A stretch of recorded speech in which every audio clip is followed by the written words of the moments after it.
Okay, we're looking at the 1.5 assignment now. So in this one, we're looking at factoring.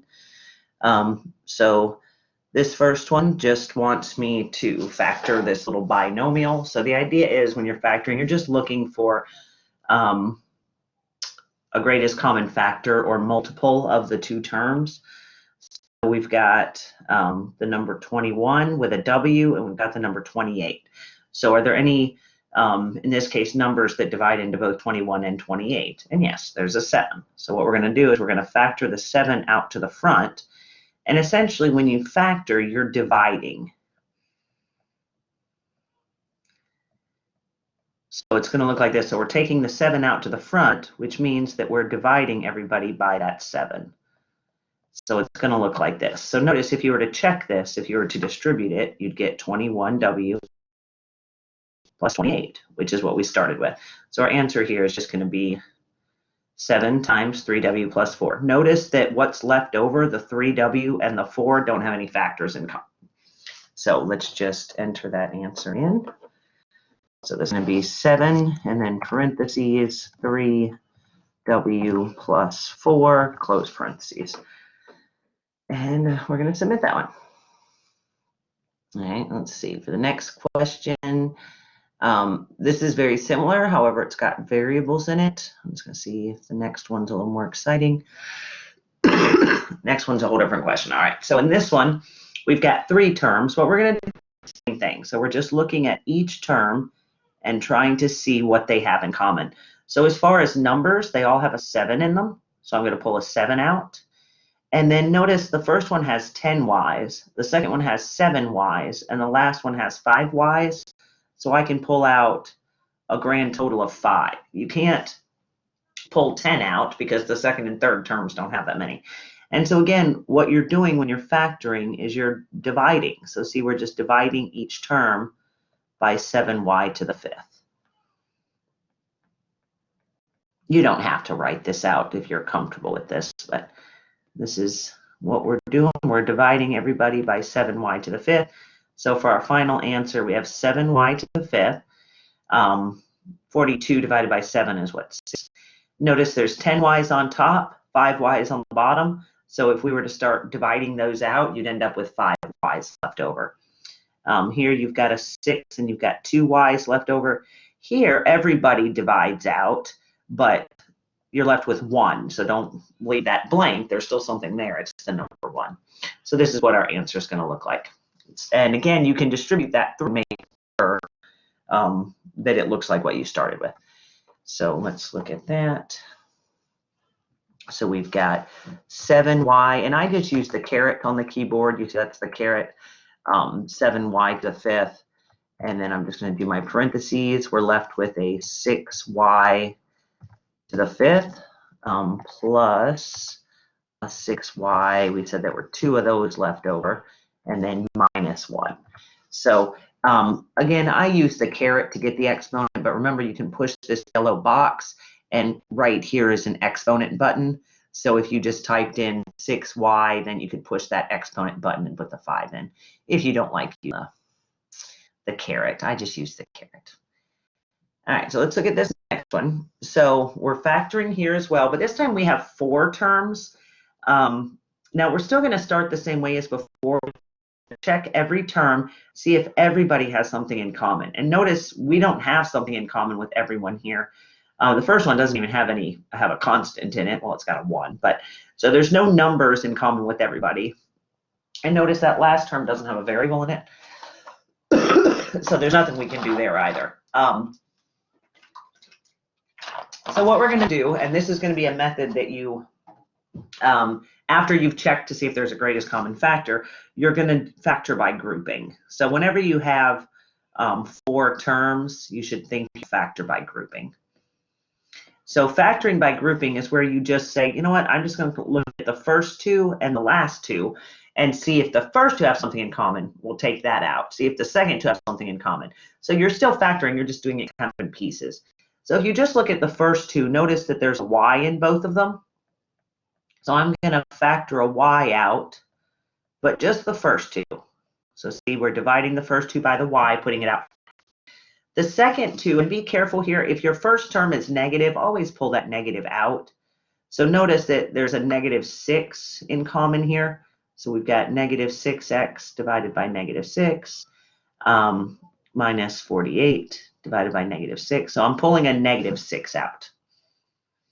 So notice that's going to leave me with y times x plus 8. And then it's going to be minus 6 times, notice that's now going to be a positive x, and that's going to be a plus 8. Now here's the cool part. You notice anything? We have the same thing in parentheses on both of these. So this should be your holy cow moment. This is what you want to happen. So then what you do, notice what we have here is two terms now, 1, 2, and they both have an x plus 8 in them.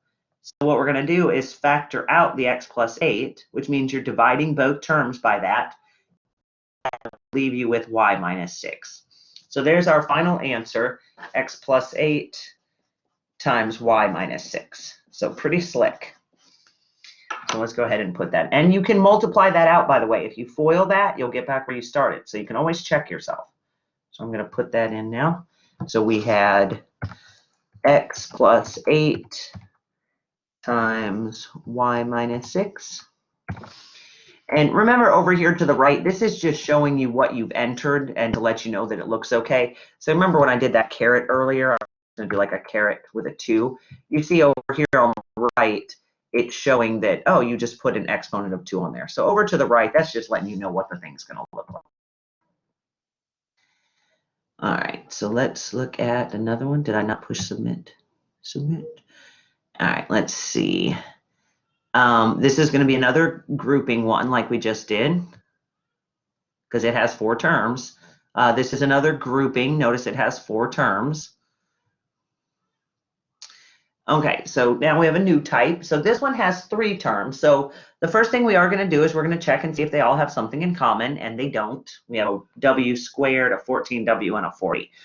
All right, so then what we're going to do is you're going to think about this as foiling. So let's say you were to FOIL 2 things. What if you had, I don't know, x plus a times x plus b? So notice if you multiply this out, you would end up with x squared plus, you'd have a bx and an ax. So if you added them together, it would look like this. Here, I'll slow down. So first, outer, inner, last. So this is what it looks like when you FOIL it. So you can just put that x out to the side. So when you FOIL something, notice what happens. The relationship between the last term and the middle term. So what you want to do, in order to factor it, to find that a and the b, you need for a times b to give you the last term, and for a plus b to give you the middle term. So notice our last term is a 40. So maybe it's a 1 and a 40. Now, if you add those together, though, do you get 14? Nope, so that's not good. All right, maybe it's a 2 and a 20. You see those multiply to get 40, but do they add to get 14? No, they don't, so that's no good. All right, how about a 4 and a 10? So 4 times 10 is equal to 40. 4 plus 10, oh, that is 14. So that means that this is your A and your B. So you see over here on the right, again, if you add them together, you should get the middle number. If you multiply them, you should get the last number. So we did it. So that means that this factors into x plus 4, x plus 10. Notice both multiplication and addition, what we're doing, here and here. A plus B and B plus A are the same, and A times B and B times A are the same. So the order doesn't matter. I could have done x plus 10, x plus 4, or x plus 4, x plus 10. So let's just put those in. So we're going to have x plus 4, x plus 10. Oh, maybe. Oh, wait, let's go back. Did it tell me to put them in a certain way? Oh, you guys, look what I did. I used x instead of w. Oops. Oh, can I resubmit it? Oh, darn it. I gotta do a new one, I bet. What? Okay, well, here's a new one. We get to practice again. Make sure you use the right variable. Okay, so again, with the 45, that would be, let's see, we've got 3 times 15, but that does not add to 14, so that's no good. This is 5 times 9. Oh, that does add to 14. So we got our two numbers. So z plus 5, z plus 9. Be careful there. All right, so let's go in and put that answer in. So we're going to have z plus 4, z plus 9. So again, notice you can check that by foiling it out, but that would give you 7 squared plus 9 plus 4. Oh, what am I doing? That's a 5, sorry.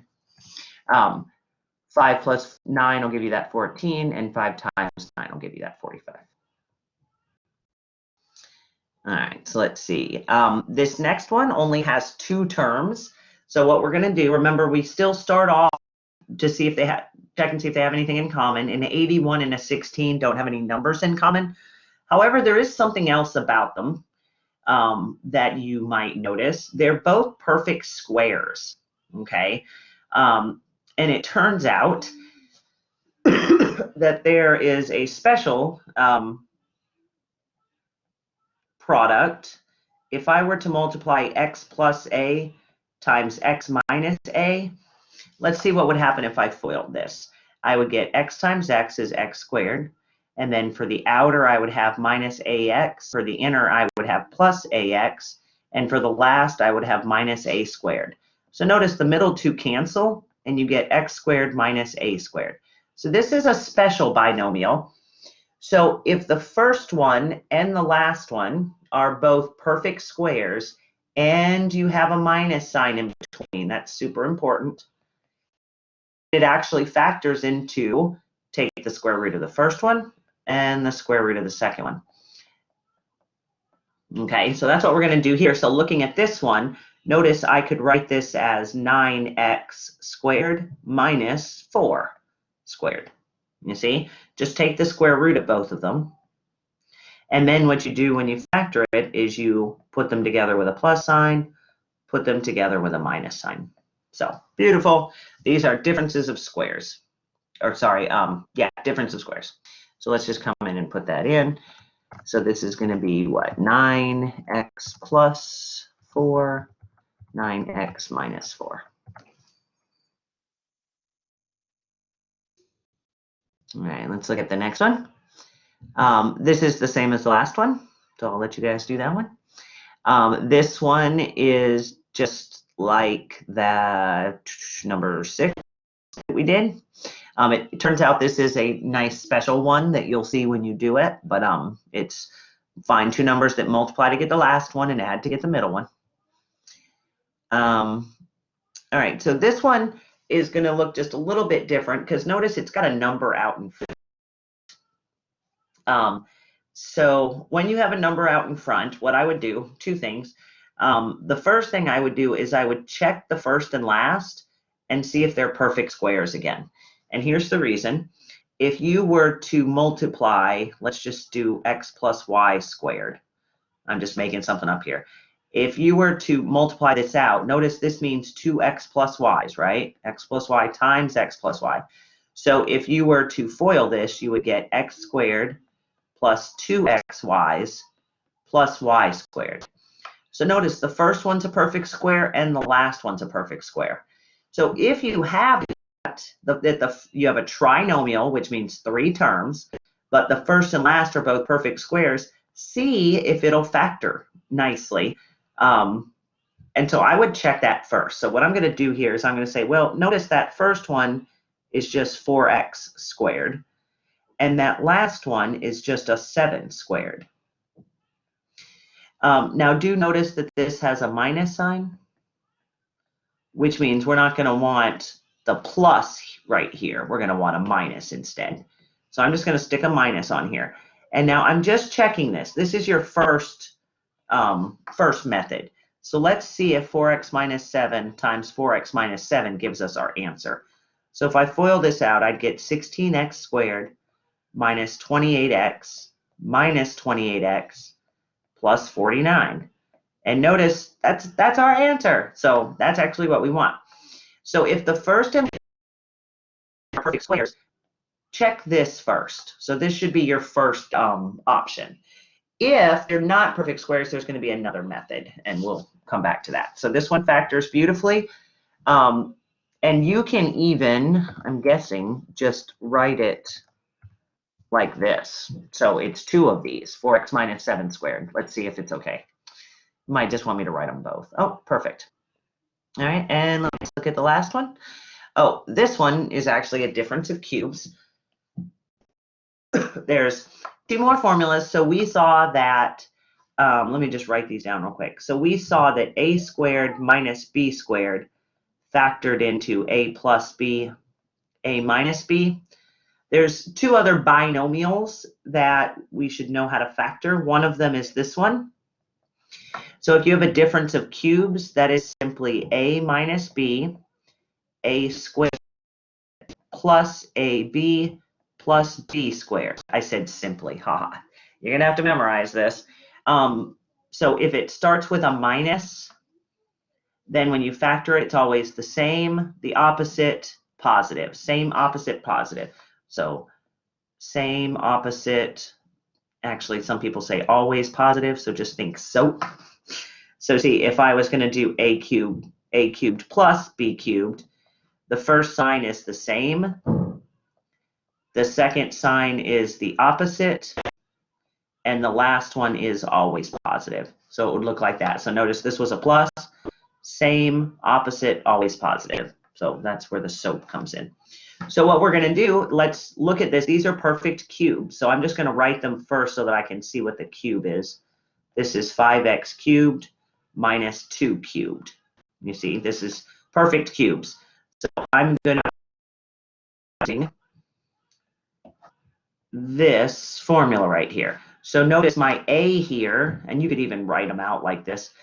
My a here is going to be 5x, and my b is going to be 2. So see, we're just going to plug those into this formula right here.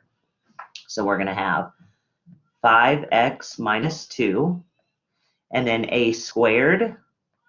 So there's a squared, plus a times b, which would be 10x, plus b squared, which would be 4. And that's what it's going to look like. So that's going to be our final answer. So we're going to have 5x minus 2, and then 25x squared plus 10x plus 4. All right, so let's just type in that answer.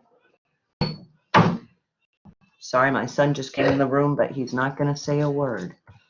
So Why? I'm recording, sweetie. So 5x 2, and then 25x squared plus 10x. And I forgot what the last part was. Was it just a plus 4? Plus 4. All right, so it should be 5x minus 2, and then square it, 25x squared. Multiply them together. 5 times 2 is 10, and that looks good. Beautiful. All right, so that was your 1.5 mark.